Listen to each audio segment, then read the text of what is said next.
Aqui é o Esse daí é? dentista.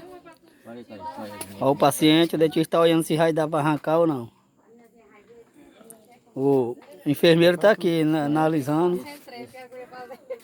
Cuidado, dentista. Cuidado, dentista, aí com esse alicate, porque O negócio é brabo, hein? aqui é barato que ele arranca, é R$ 10 cada dente.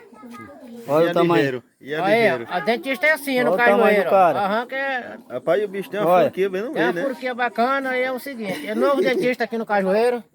Alguém que quiser arrancar dente, só tô cobrando barato, porque terminei de aprender ontem. Olha o enfermeiro ali sorrindo. Remédio agora pro velho O careca. paciente está aqui com Pois é, anestesia na eu mão. arranco o dente assim, ó.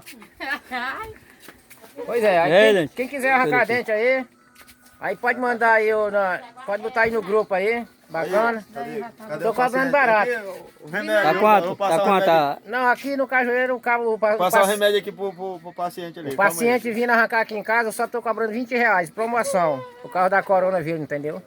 Aí aqui é desse jeito. Então aí falou. Falou, patrão.